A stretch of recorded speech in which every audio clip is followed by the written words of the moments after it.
This is the Horse Radio Network. This is episode 34 of Horsemanship Radio, brought to you by Index Fund Advisors, IFA.com. Horsemanship Radio is a part of the family of the Horse Radio Network. Today, we have two professional horsewomen who are building bridges to improve the well-being of horses, both physically and keeping them happy, too.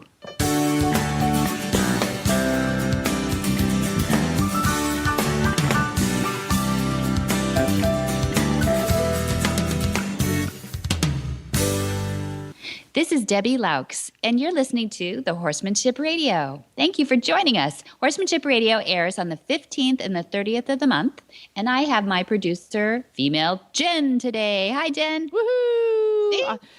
Glenn and I switch back and forth to do this show, and it's kind of fun because I always get all kinds of handy-dandy little inspiring nuggets. Oh, that's nice. That's nice. Yes, we have some good ladies today. See, it's an all-lady day. It's all girls' day. All girls.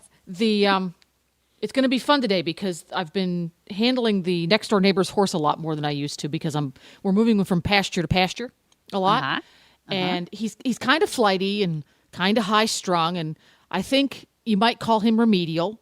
Okay, what breed is he? He is a paint, but we don't know if he's a registered paint or just that color. Okay, he might be some other breed that just happens to be brown and white. Okay. All right. So he's a little flighty. What's he doing with him? He's a little flighty. He's a pasture pet. He's loved dearly and groomed and petted and occasionally ridden, but mostly petted and loved and groomed. Nice. So he's a happy camper, but very, very flighty. And I've been trying to figure this guy out. Because he's flighty. He literally is afraid of his own shadow, the poor fellow. Oh, terrible life. Yeah, it's a terrible life. It's hard to stand around and eat for a living and be afraid of your own shadow. Yeah, and watch for birds.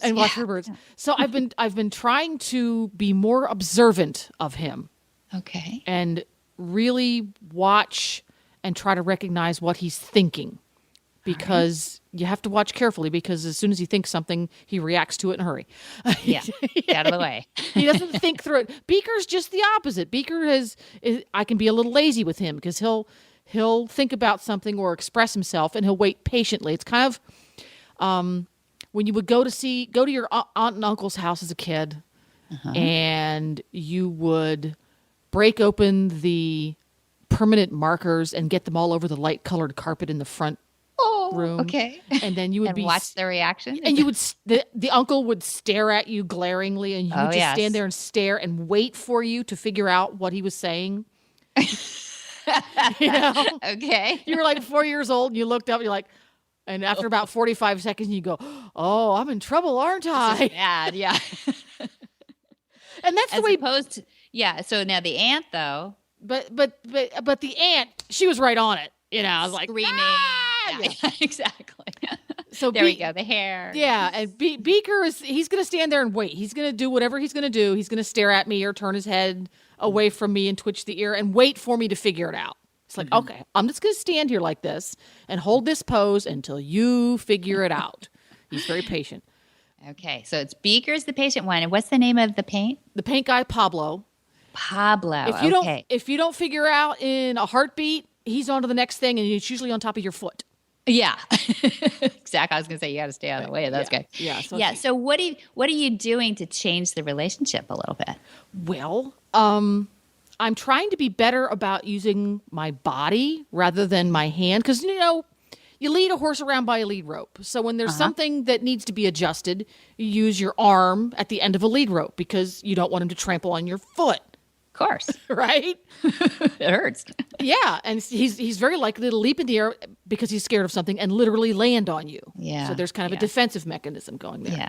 And I'm trying to be better about using my body all of the time to be communicating with him rather than push him away with my arm. Yes. Which is not a communication device. It's just physically pushing him away. Yeah. Yeah. So, and they're a little bit stronger than us, so it doesn't work all that well. Yeah. It can end badly still. So I want to hear about this follow-up then. Okay, so you're working on Pablo. What week are we on with working with Pablo? Pablo. I would say about week 4. Okay, that's good. Okay. And this is just literally in my daily interactions with him. It's not a case of we're going to go out and work on this. Right. It's just whenever I'm around him, I try to be around him differently than I used to be around him because it wasn't particularly successful. Mm-hmm. You know, we weren't getting anywhere. He stayed spooky. I got stepped on a lot. We weren't making any improvements. So let's change this up a little bit. Okay. And I made a little bit of progress because I discovered now that when he's out in his field and he's terrified of everything, rather than just approaching him and putting his halter on, just stride right up to that horse face to face and put his halter on.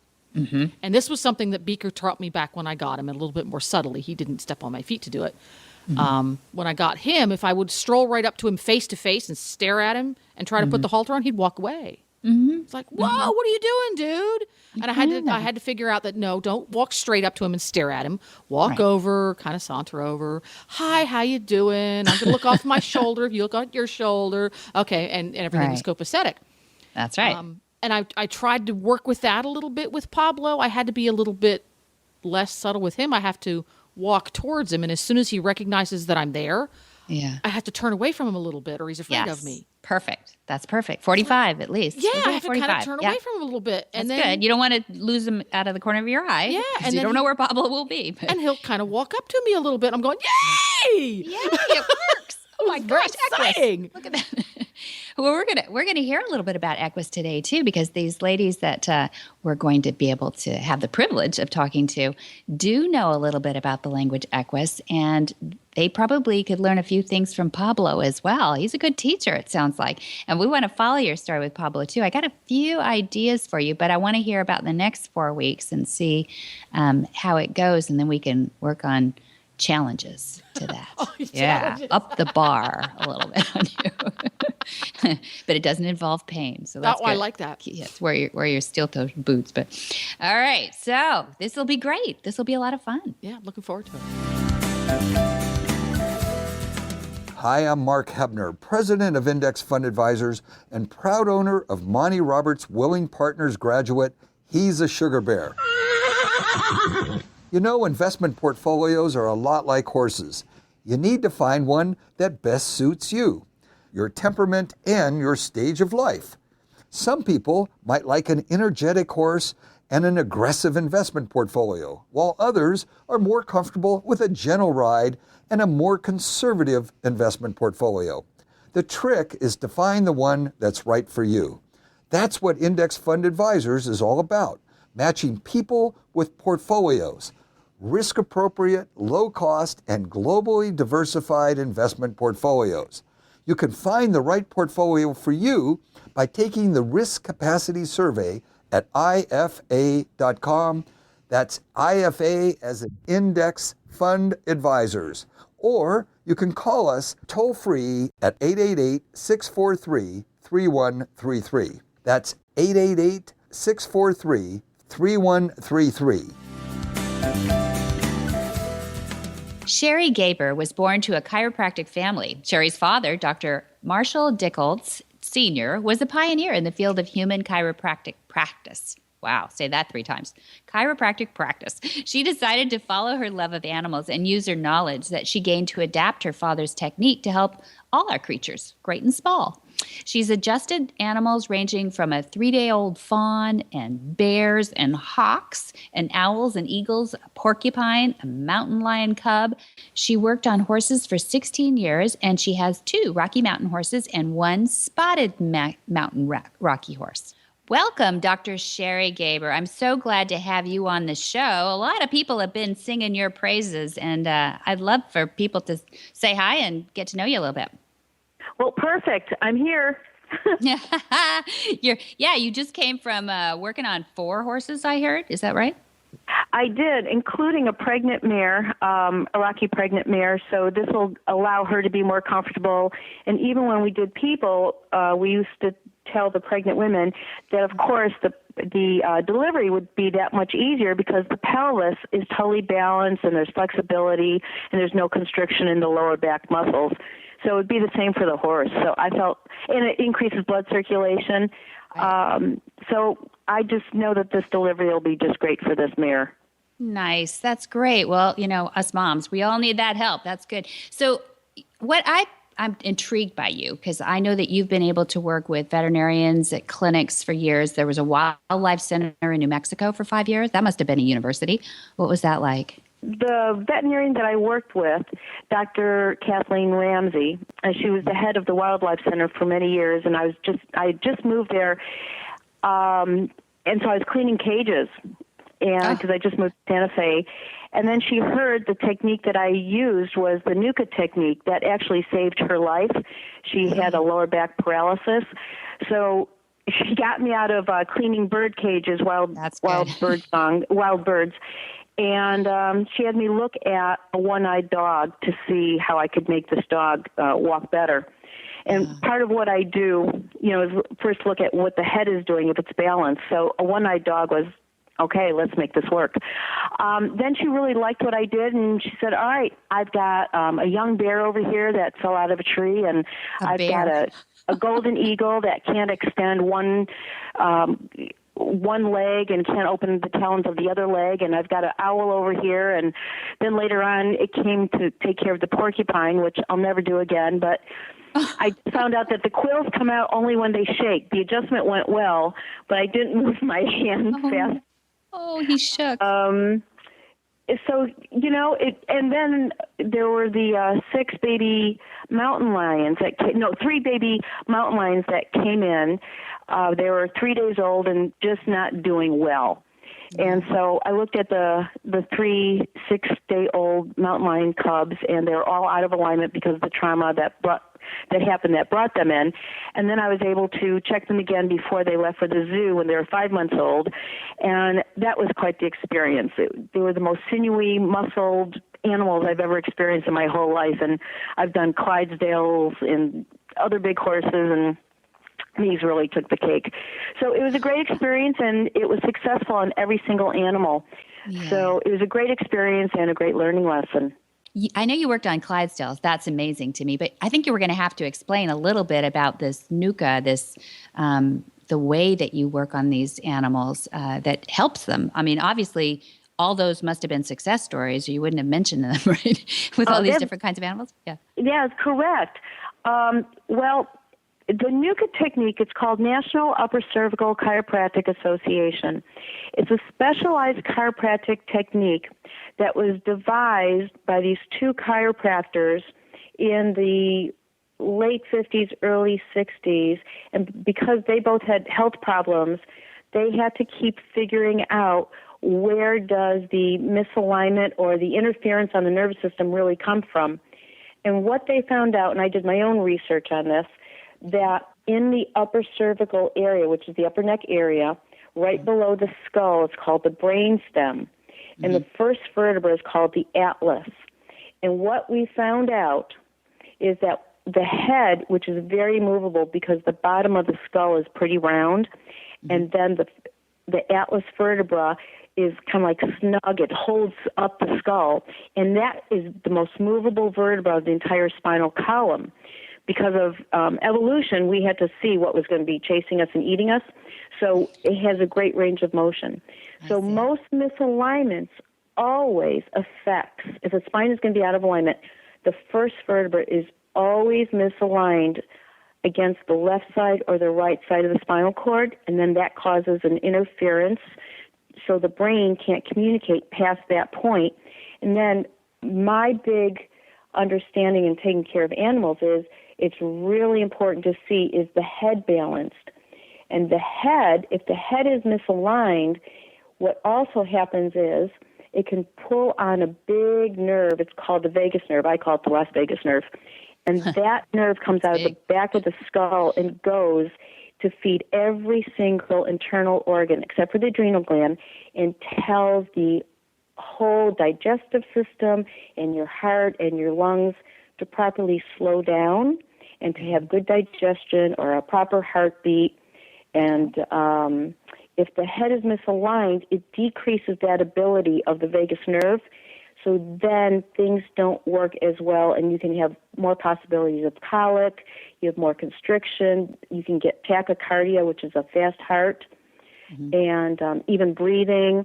So when the head and the first vertebra are perfectly lined up, the brain stem, it's all the nerves that come out of the brain through that area, which is actually 300 trillion nerves. I don't know who counted, but God bless them. 300 trillion nerves. So if you want a balanced body, if you want the proper weight of the horse to be up front 70% and the rest in the back, if you want your hips to properly have freedom of range of motion, the top line from pole to pelvis to be properly balanced, and that big vagus nerve, Las Vegas nerve, to tell the whole GI system and your heart, your spleen, your gallbladder, your liver, everything to be properly balanced, that brainstem should be clear. What these gentlemen also found out is in the brainstem there's two muscle centers. So the two muscle centers in the brainstem, one muscle center says relax all the muscles, the top line muscles, the paraspinal muscles. The other muscle center says contract. So if the first vertebra is slightly out of alignment, and for people it'd be 3 thicknesses of a fingernail, it's misaligned and stuck, it interferes with the muscle center that says relax. So the muscle center that says contract is unopposed. Muscles move bones.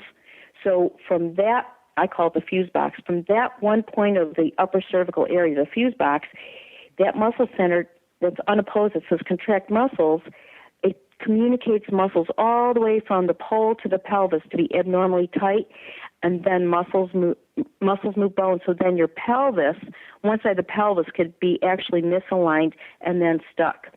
So one of the first things I do is I look at the head, then I feel the first vertebra, and I could actually predict by figuring out that misalignment and what side of the nervous system is being interfered with, and knowing those two muscle centers are imbalanced, I could actually predict which hip is going to be stuck, and so it won't have its range of motion. If you put your hands on the pelvis and slightly push down, it won't move.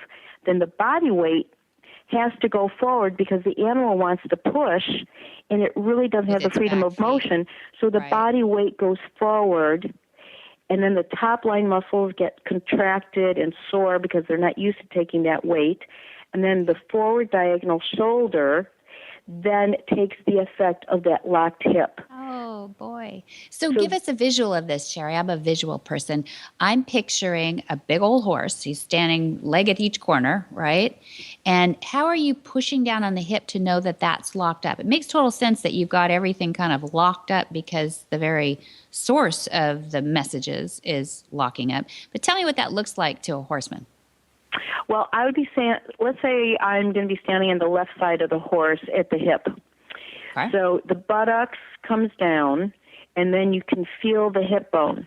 Mm-hmm. Near the front of the hip bone, you can feel more of an edge. Okay, yes. That's where I put my fingertips, and I'll just push slightly down and slightly forward. But even if you just push down, it should have a forward motion. It should, okay. So if it doesn't, and then sometimes you'll feel right where your hands are, you'll feel the tightness of the muscles, because there's a lot of muscle attachments there. And you'll feel the tightness besides the decreased range of motion or no range of motion. Mm-hmm. So once you feel that, then you can go to the same side shoulder, and then you pick up near the hoof, and you just raise the leg up gently, and you can even feel how much weight is in that leg, and how quickly or slowly did the horse pick up the leg. Mm-hmm. So you're holding the leg near the hoof, then you want to give the front leg its range of motion, and then you just bring it forward, and you're just going with the horse and seeing how far the horse is comfortable in raising the leg. Mm-hmm. And then you can just bring it back towards the rear leg and see that range of motion and for the how much they want to give you there. Then I go to the other side, and remember, the weight goes forward diagonal, and if the left hip was stuck, you'll feel on the right front leg maybe a lack of energy of picking up that leg. It's heavier. And then when you pick up the leg and you're just asking the horse, let's go forward, you'll feel the restriction of motion, and sometimes they don't even want to bring it back. Yeah, because they've been putting all the weight on the offside. Well, yeah, it's tough for everybody to see. You don't need a video to go with this, but when I'm picturing, I'm a horse person, so I'm picturing you. Let's say I've decided I want you to come look at this horse. I'm thinking, how do I prepare that horse? I mean, if it's Beaker, Jen, I know that he'll stand still and contemplate this whole thing, being okay. But if you've got a horse that maybe is in a little pain and everything, how am I as an owner going to prepare you or prepare the horse for you to come and probe and pick?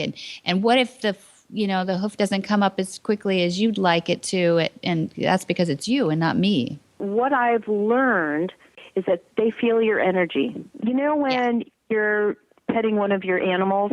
You're calming. Yes. So okay. That's the energy I bring to the horse. Perfect. And with the horse, the first thing I do is I look at is the head level. So what I start telling people is look at the lower eyelids, like stand in front of the horse, not nose to nose, but stand a little away so you can get a perspective. And, of course, you want the horse to be comfortable. And you look is one lower eyelid, is it lower on the face compared to the other lower eyelid? Oh. Or you can look at the ears. In other words, is the head balanced? And the next thing I do is I just go underneath. I put my back kind of like near the chest of the horse, so I'm underneath the head, and I talk to the horse. They understand I think much. They totally understand our intention, and I think that has something to do with the physiology. But I think I like to talk too. I think that brings my breathing down and tells the horse that my intentions are good. You can't hold your breath while you talk. You can, exactly right. Exactly right. Right. And what I'm going to do is make you feel better, because when an animal is feeling better and that whole, I'm going to talk about the nervous system again. If the first vertebra and head are misaligned, that decreases. It's called the parasympathetic nervous system. Right. And that's the relaxation part of the nervous system. To cause, the arteries to be properly dilated, for good healing and good blood circulation, for the whole digestive system to be properly relaxed and digest well. So if the first vertebra and head are misaligned, that part of relaxation is decreased. The other part of the nervous system is called the sympathetic nervous system. That's fight or flight. Right. So how I touch them is soft. Whatever I'm going to touch, I tell them. And so there's no surprises. And even the adjustment is very gentle, because it's all about angles, not just about moving things. And so that's kind of like the big picture of how I approach a horse. I bring my heart. I'm friends. I let them smell my hand. I look softly into their face. And I tell them what I'm going to do and what I'm going to touch. And perfect. That makes total sense to me, Sherry. I mean, I'm not a doctor and I don't know the chiropractic side of it, but I understand animals enough to know that you must have been, if you've worked on a bear and a buffalo, you must be keeping them pretty calm. I'd love to hear about, you were written up in a book. I read this, that a buffalo in the house, that you were able to help a 1,400-pound buffalo that had some injury. Tell me about that. How did you do that? Well, first of all, I read about him in the newspaper. I just so happened that day, of course, you know how we just go, I think I'm just going to read this today. And it was all about Charlie the Buffalo and his history, about Beryl Goodnight, who is a very well-known sculptor. Yes. And her great-great-grandmother, Mary Ann Goodnight, saved the buffalo west of the Mississippi in 1865. So she was asked to make the sculpture of her great-great-grandmother, Mary Ann Goodnight, looking out to the west and feeding two baby buffalo. Oh. Like, what's going to happen to the buffalo? Yeah. So in order for Beryl Goodnight to have all the right measurements, she put it out there that she needed a buffalo. And it just so happened that out west, northwest somewhere, there was a buffalo herd. A mother buffalo gave birth. The cowboys, the wranglers didn't know that. And so they moved the herd, and this mail lady, U.S. mail lady, delivering mail. Okay. I got it. Mail person saw this 2-day-old baby buffalo walking out of this field. And so Beryl Goodnight heard about this, and she and her husband flew up, got the baby buffalo, put it in a dog crate, flew it home, and they raised this buffalo while she was getting all the right measurements. And so he thought he was a dog, and totally raising this buffalo till he's 400 pounds in the house. So then they realized they should really return the buffalo to a herd in the house. Pueblo was nearby, and the buffalo herder separated the other buffalo, so there were 2 other 400-pound buffaloes, except Charlie the buffalo thought he was a dog, and the other buffalo scared him. So the fight-or-flight reaction kicked in, and he flew, running fast, straight into a steel post. Yeah. So he had flaccid paralysis. Owners came back, picked him up, took him to the University of Colorado, and they put him in a sling and gave him acupuncture for 30 days. Brought him home, and he never regained the total use of his right rear leg. So he'd be walking on a 45-degree angle. So reading all this, I said, this buffalo needs to be adjusted. So I found out their phone numbers. I called Vero and her husband, Roger Brooks, and they actually lived only 5 miles away from me. Called them up, and they said, come on over. Checked out Charlie, and the way Charlie could hold his head still with his horns, this was a funny story. He would only hold his head still if he was eating a carrot, I hope this is okay to say on the radio, or smelling a crotch. Oh, it's pretty unusual. So I got a veterinarian there the next day, and the carrot didn't work that day. Oh, and what was really important is in order for me to understand how to feel his skull and the first vertebra, I had to get some pictures because everything is angles. If you understand the angle, you can get things to the vertebra to slide. I see. So University of Colorado sent me everything I needed, so I had it in my head how things moved. And so back to that first day, Dr. Gretchen Yost, who actually worked with Dr. Kathleen Ramsey, so we're all on the same page with wild animals.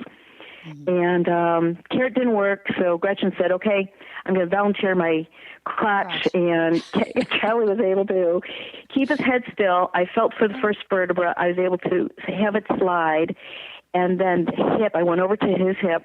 His hip was able to have its full range of motion again, and he walked off in a straight line. Oh, wow. What a great story that is. Oh, poor guy. I hope he gets to stay with dogs after that. Poor guy. Yeah, honest to God. They never returned him. He became a big pet. Yeah. And it was just a great story, and I was glad I was able to help, Oh, I'm so glad, you picked up on that. Was Providence putting you two together like that, too, in Santa Fe. Wow, that's great. And Farrell Goodnights, I have to put a plug in. Her bronzes are amazing. If anybody knows Southwest art at all, she is beautiful. So I'm sure her buffalo is going to turn out gorgeous. Or does it exist now? Oh, it is. It's in, I believe, Denver. It's called the Wild West Experience. Oh. And they hope actually to make a movie out of that book because it really does document the buffalo. And Charlie was a part of the chapter. That's great. So Charlie is the buffalo in the house. Sherry, what a great story. That's great. I'm sure he appreciates you too. New experience for me. Yeah, well, I would love to hear about all your animals, but I've taken all your time today. I hope you would come back. Could we have you back? I'd love it. Oh, great, Sherry. That is so awesome. And I look forward to meeting you sometime because you're just up the road from us. It's really close in Arroyo Grande, which is just in Central California for people to have. Well, I'd say let's make it work. Let's do it. I think you girls are incredible, and what you're up to is just magic. So thank you. It's a lot of fun, Sherry. Thank you. We'll have you back. Thank you, Dr. Sherry Gaber.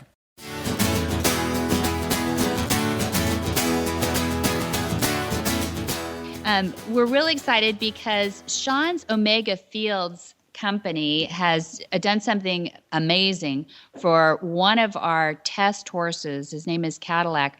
And we felt so strongly about it that we definitely wanted to bring him on as a sponsor of Horsemanship Radio. And we wanted you to know that it came in that order first, is that we were so impressed with this product and with this horse's results that we wanted to have him a part of our monthly shows. What is it about the Omega Fields product? Something's different. Omega Fields was built around a really unique and proprietary technology. Flaxseed has been known for a long time to contain rich source of omega-3 fatty acids along with omega-6 and omega-9 fatty acids in a near perfect balance. But historically, there was a problem using it. It's high in fat, and when it was milled into a feed product or a food product, it would go rancid very quickly. So our company had developed a proprietary technology for stabilizing this high-fat flaxseed to make it usable, give it a long shelf life in a natural environment. We don't use any chemicals or additives to extend the shelf life or anything like that. It's a completely natural process. That's what makes our flax really different. It makes it usable. It makes it nutritious over a long period of time. We guarantee an 18-month shelf life, so consumers can use it with confidence without it going rancid that, would potentially harm the horse. So quality of manufacture, every single thing in that product, Omega Horse Shine, is food grade. It's made at a food grade facility with great care of product quality. The stabilization technology makes that omega-3 nutritional value locked in and usable for a long period of time. So proof is in the pudding, so to speak, that it really works. You'll see dramatic results in a fairly short period of time. Now, Debbie, before we get to our next guest, let's remind everyone that when they go to omegafields.com, they should click on the Horsemanship Radio logo right there on the homepage and use discount code HRadio2015 at the checkout, and they'll get 15% off their order. Shorty Graham is the resident equestrian specialist and the equus language specialist at the Arizona Equestrian Connection in Camp Verde, Arizona. She's spent her life with horses and is a student of many world-renowned clinicians, studying equus, the body language expressed by horses coined by Monty Roberts. With AEC, Shorty created an environment and a program for partnering as human-horse connections become solidified friendships. She's a sweet lady. Shorty oversees the whole operation at Arizona Equestrian Connection and all their horse activities. Welcome, Shorty Graham. I'm so glad to have you on the show today. I know that you're a popular person around there at the Arizona Equestrian Connection. So say hi to everybody and tell us a little bit about why you've agreed to come to Horsemanship Radio today. Well, hi, Debbie, and it's great to talk to you. I'm really happy to be here. I feel very privileged and honored, and I want to be able to expand and expound on all the many things that we can do to help horses and have people find something that they can use. Absolutely, and they will find a lot from you. You have a long history of horsemanship, and we love having valued horsemen on the air for that. And I want you to tell us a little bit first. I was excited to read a little bit about your horse activities that you do there at the Arizona Equestrian Connection. And I was reading about ground or mounted games. Now, some of us, we think about games. We think, there's like these little, set amount of clinicians that do games. But you have a little variation on it. Tell me a little bit about that. Yeah, actually what I have done is so many people that come to us are non-horse people, and therefore they have a lot of fear-based emotions in them when they think, a horse? I'm going to get on it? And so part of that I developed was to distract them, because I have found over the years in teaching, especially fearful people, if you give them a task, the task becomes the most important fact, and the horse becomes less scary fact. Right. So they are focused on doing, say, an obstacle course. Everything is done at a walk. I don't take anybody past a trot unless I'm actually teaching a student that's going to go further on and be more advanced, because these people are not in a place where they want to learn how to post, and it's too hard on my horse's back. So everything is done at a walk, and so they may do like what they called in gymkhana's pole bending, which is weaving in between a pole and steering the horse and then turning around and coming back. They may do an L on the ground and ask the horse to back up in the L and turn the corner by using their legs. Okay. And they may do a walk, slow, stop, back their horse. I've got a zillion Yeah. different things. I've got rails Okay. on the ground that they have to go and serpentine between that are done in a zigzag pattern, and it totally takes their focus off of their fear and puts their focus on I actually see. learning something. I see. So it's an obstacle course. So what's the game called Partnering all about that I was reading? Well, that's basically getting the horse, as Monty has demonstrated, getting the horse to follow you. So basically, it's spending the time in the round pen with the horse and using Monty's language, Equus, to communicate with the horse in a way that the horse actually goes, gee, you're not such a bad predator after all. I think I want to go with you. And then once they get to that point and the horse is following them, then we do the same obstacle courses without them being on the horse and ask the horse to just follow them through the rails and through the different things. Oh, that's great. That's great. I read on your website, which is beautiful, by the way. Who doesn't want to be in Arizona this time of year? Well, maybe not those in Florida. Well, the ones in Boston would like to be here right now. in Boston it might be, exactly. But one of the things on your website was talking about how you've created a core value using Equus, the language of the horse there. And I didn't really understand what that meant. Now's your chance to illuminate me. For me, the horses that I brought into my program, and a lot of the horses I work with, are even though they may belong to somebody, they are remedial. They have issues that people don't even realize they have. Oh yeah, and they can be a hazard to themselves and to the owner of the horse. And to make these horses be effective within my program, by studying your dad, Monty, and the way he communicates with the horse and develops this relationship that the horse will come to him and be willing. This was what I realized, that these remedial horses, if I took my traditional approach, which is nonviolent and gentle and slow, the horses took a lot longer to become the horses they could be. So by upping it, by using Monty's language of the horse Equus, I was able to then decrease that time and have them be these amazing horses within a week. Within a week? Within a week. I mean, they were just, I was using them in a program within a week. That's great. But you didn't tell any of these people are a little bit afraid of them. So No, we didn't go there. They didn't ask how long they've been doing it, and I didn't answer. That's okay with me. So you've been with horses your whole life. I think we can establish that you're a horseman from way back. And some people I meet have these light bulb moments where they've been using traditional methods their whole life, and then they see it done a more effective way, a gentler way, and the light bulb goes off. But Absolutely. I have a feeling you may have felt that you were using a lot of these methods without kind of defining them all along. Am I wrong, or did you have a light bulb? I was. I mean, I felt from way back that I had some sort of connection, and that somehow or another that the things I was seeing people do was not necessarily beneficial to the horse, and certainly not even to the people, because they weren't getting any results. They were getting fear-based reactions, is what I called it. Mm-hmm. And I just thought, if there's a way that this can be accomplished without that, and I know there is, because it's like one of my favorite statements is, when understanding runs out, fear steps in. Yeah, and that is so very true, because you watch people, and whether they're talking to a human or to a dog or to a horse, if they're trying to accomplish something and the animal does not get it, they start getting elevated. And then it's the yelling, and then it can be the hitting or the other reactions that we see people do when they've run out of patience. Mm-hmm. That's a great statement. Say that one more time for us, Shorty. When understanding runs out, fear steps in.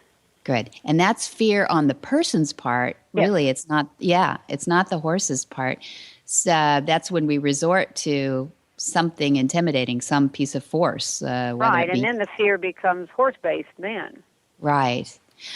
One thing I meant to ask you, too, is there's a lot of people that say that if you take pain completely out of the equation, then you're okay.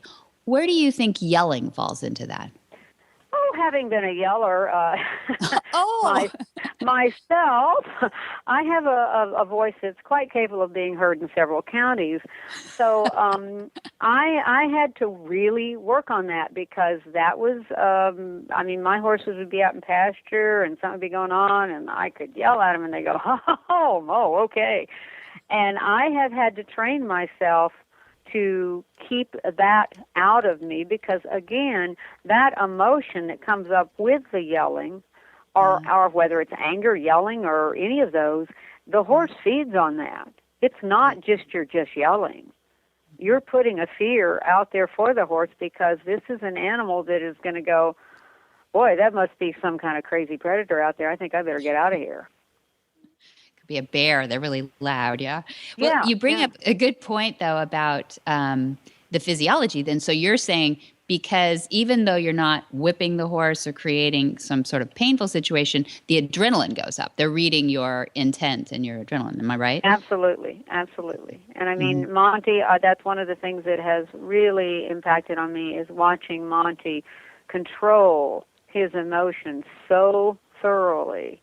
I get in situations and I think I'm doing so good, and then the horse makes a move that I didn't anticipate, and the old predator jumps in and goes.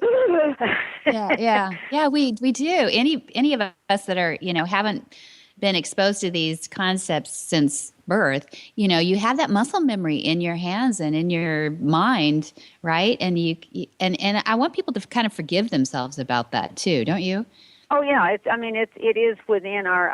We are in some respects hardwired for that, and we have to rise above that and reach a place where we can just like a horse has to reach a place to not fight and flight when things happen, by the conditioning and the communication that you have with them. We have to do the same thing. Mm-hmm. We have to understand that it doesn't have to be that way, and in doing that, then we step out of that place and into a better level. Mm-hmm. So you're a horse trainer, but you're also now a facilitator of corporate events, I know, at the Arizona Equestrian Connection. And we're really excited. I met you first last summer at the Monty Special Training at the farm. And you expressed a desire to study more and become a certified instructor, which I hope you do. And I'm really glad you made that decision. But you've also lit a fire under us to get Monty back into the U.S. a little bit more. And I know you're going to have him out there in March 14th at the Equestrian Connection in Camp Verde.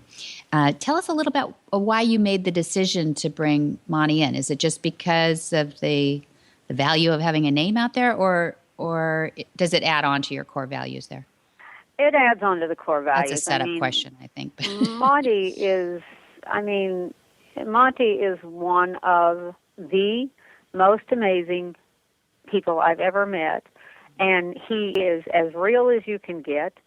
There is no nonsense. There is no facade, and that's why the horses respond to him as they do, because they know they're not being lied to. They know this is the truth coming at them.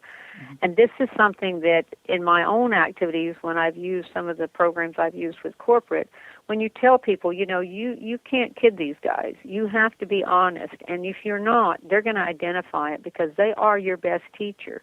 Mm-hmm. And when they go out there and find out that, in fact, the horse does identify it, it just is mind-boggling for them. And this is what I saw with Monty when I was out there, and then being on the online university, which I can't tell you how wonderful that is. It is the most valuable tool there is out there. But watching him with the veterans, there's a classic example of what kind of power this type of nonviolence approach has for everyone. Thank you. That's great. Thank you for that endorsement too. You've been in horses your whole life. What do you feel like you're still striving to learn? Oh boy, I think if I live 1,000 years, I won't even have scratched the surface.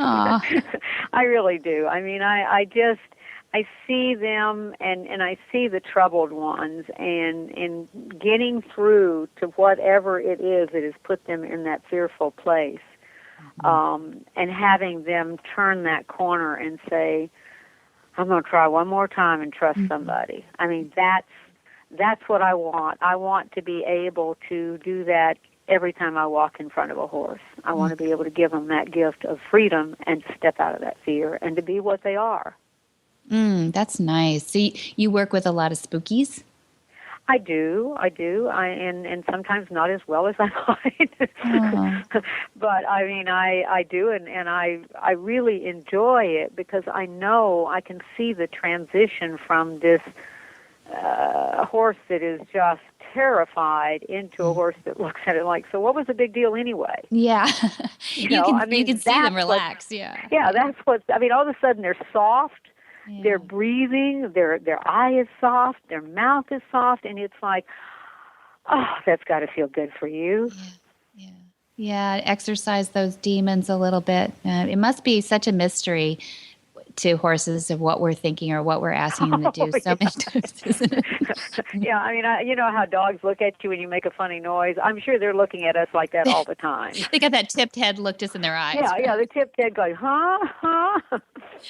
I know, and we've talked so many times about a prey animal versus a fight animal, and how we just need to keep learning. We're so like the dogs and cats much more that we really do need to kind of come over to the horse's side to understand what they're thinking. And I appreciate you for that. I know you're working really hard to educate people, and I think that's probably what keeps you going, as well as a lot of people who have been in horses their whole lives. What I appreciate about you is that you have been in horses a long, long time, but you act as if it's a fresh educational process all the time. I know you hate technology and phones and computers and everything, but yeah, if I could be talking into a horse's ear right now, it'd be a lot. You'd rather be doing that. Good for you. But you do have a progressive mind, an open mind for those things, and it belies any long expertise that you have in horsemanship, because that's rare bird out there that does that, and we appreciate you for that. Thank you. So tell us how people can get into this event on March 14th in Arizona. Who doesn't want to do that? Now you got it all. We're all wedded for that one now. So what is it? Well, of course, needless to say, I'm so excited I can't see straight, and everybody that hears that Monty's coming to Arizona, they're just like, oh. And I mean, we have people coming from New York and North Dakota and Norway and British Columbia. And I mean, people are so excited for the opportunity to be able to see Monty work with these horses here in this country. And so they can go on to our website, which is ArizonaEquestrianConnection.com. And in the right-hand corner, there is a Monty Roberts event. And they click on it, and it will bring up a flyer that tells all the details of tickets and what he's doing and when and times and everything. And then they can just scroll down and they can purchase their either VIP ticket or they can purchase a general admission ticket. Okay. And I know March the 14th. March 14th, 2015, if you're listening to this. Yeah, and then the VIP will open at 5:30, and then the regular presentation. I mean, this is silly. I should know this by heart by now. Oh, that's okay. I think the regular starts at 8:00. Okay. Well, we'll have that all on the website. So give us a little hint. I know it's a horse selection, so you don't know exactly what's going to be used, but what are some of the issues or horses that you've heard about that might come to the event? Well, I have one horse that, unlike some of the young ladies I've seen Monty work with in England that had to ride their horses for 3 hours to get them to that's true. I have a couple of horses. One is, I think Monty will really like. It's a Mustang. And the guy says he can get the horse in the trailer, but it takes about 3 hours. So he's certainly, and he's spooky. So we have spooky and difficult to trailer load. Okay. We have a stunning Lusitania who is a start, and his name is Hugo, and he is fantastic. He's beautiful. He's got a beautiful mind. I think he's going to be a wonderful start. So he's never had a saddle or nope, never had anything. Just a lady that's spent some time with him working on the ground and grooming him and taking care of him. He was a rescue. When she got him, he was not in particularly good shape. And we've got a couple of others that are. We've got one that's a bucker and just all of a sudden blows up. And then there's a couple of others that have some issues with getting bridle on. Okay. So we've got a large cross-section of issues, and some of them, of course, will have 2 or 3 issues, and some of them are just focusing on one issue because that's all they can get their mind around, you know.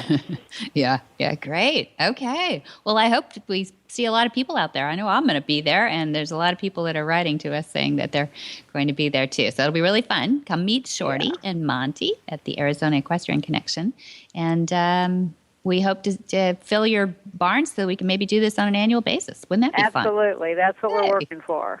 Awesome. Well, thank you, Shorty Graham, for joining us and for taking the time out of your horsemanship and your interviews to do that for us. And we look forward to seeing you down the road.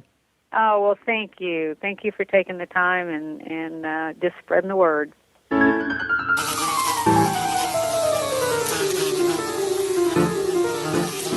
Monty Roberts has been using and talking about CoraGem for 4 years now. CoraGem is one of the leading suppliers of Brazilian bee propolis, both in liquid and cream. As horse owners, we want a topical product that provides superior results for girth itch, saddle irritation, rein rot, and all fungal issues, even scratches and ringworm. CoraGem does it all. We also want a product that heals wounds fast and minimizes the appearance of scars. CoraGem does that too. And we want it to regrow hair in affected area and reduce skin inflammation, and CoraGem does that. Plus, it contains no steroids, antibiotics, or chloride. It is non-toxic. It's even safe when your horses lick it, and we know they will. Used and recommended by veterinarians, breeders, and trainers from all over. Get CoraGem today at CoraGemAnimals.com. That's CORIGEM Animals.com. And use the coupon code HRN2015. That stands for Horse Radio Network.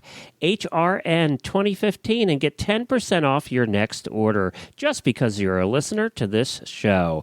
That's HRN2015 at CoraGemAnimals.com.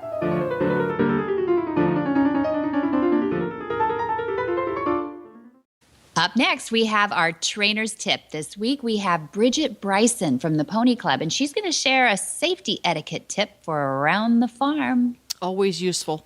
Mm-hmm. Welcome back, Bridget Bryson, our Horse Masters liaison for the United States Pony Club. Thank you for agreeing to come on back with us and all your years of experience.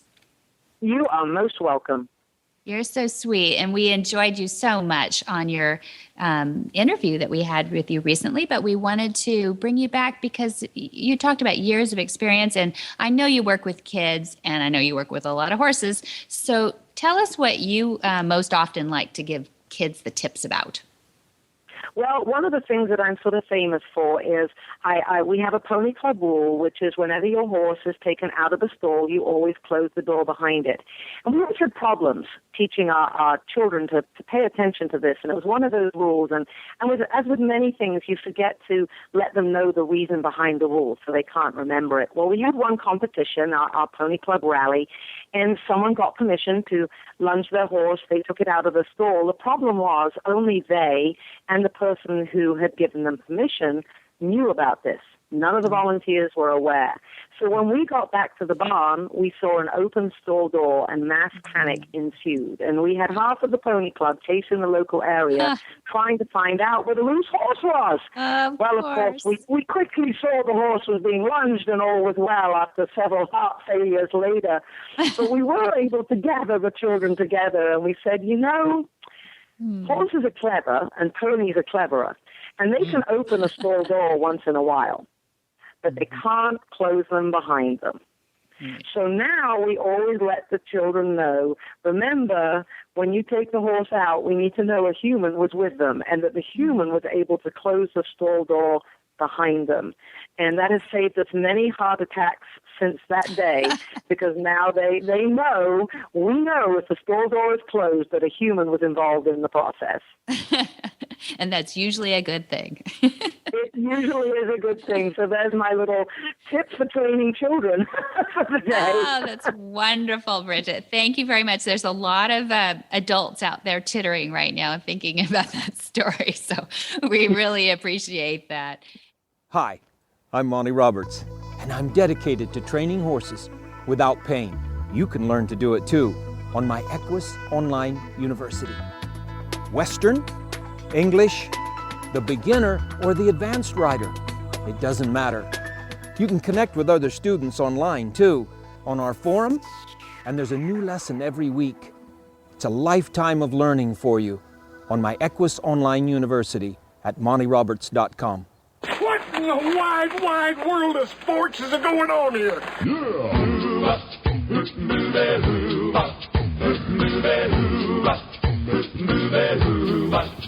Where in the world is Monty Roberts? Monty is looking forward to meeting some new friends, two-legged and four-legged, in Solvang, California on February 21 and 22. We have a weekend Riding with Respect horsemanship clinic with Monty Roberts at Flag Is Up Farms in Solvang, California. That's a Saturday and a Sunday. You can either bring your own horse or you can ride a willing partner's horse. That's one of Monty and Pat's really nice horses. And auditors are also welcome. You can come and just absorb the weekend. It's really fun. And then March 14th, we spoke about it, that Monty will be in Arizona, and you can go on the website and learn more about that calendar. And then he'll be off to England March 24, 26, and 28. He'll be touring all of England. And then April 11 and 12, get this, Monty will be in Hungary. No grass under his feet. Yes, he's going to into Budapest, Hungary. And just outside of that, there's a special weekend clinic hosted by his certified instructors there. So they're preparing to have him come on in and teach a Monty special training for a weekend there. And then April 25 and 26, he will be in Melbourne. Yes, he will go to the next continent. And he'll be in Melbourne on April 25, 26, and then April 29, he'll be in Shepparton, and then May 2 and 3, he'll be in Canberra. That's another demonstration. So, and that one is a long, it's a little bit of a long theme demonstration. Those are a lot of fun. You get to see the horse selection and everything. So, how do you find out about those, Jen? Easy way to get all this, because we know you won't remember it all, because right now you're probably cleaning a stall or driving on the way to work. Go to montyroberts.com, and it's easy to find. Or if you're old-fashioned, you can call 805-688-6288. Or if you're a little bit of each, you can go to montyroberts.com, where you will find that phone number and you can call. That's right. For details about today's show, you can go to horsemanshipradio.com, where you will find links, photos, and more information about today's guests. And as always, we love your feedback. Please follow us on Facebook. Go to facebook.com/Monty Roberts, or you can follow on Twitter at twitter.com/Monty_Roberts. That's right. Good job. And many thanks to our sponsors. We wouldn't be here without them. Be sure to visit all the other great shows on the Horse Radio Network at www.horseradionetwork.com. And until next time, have many happy horse hours. Love it.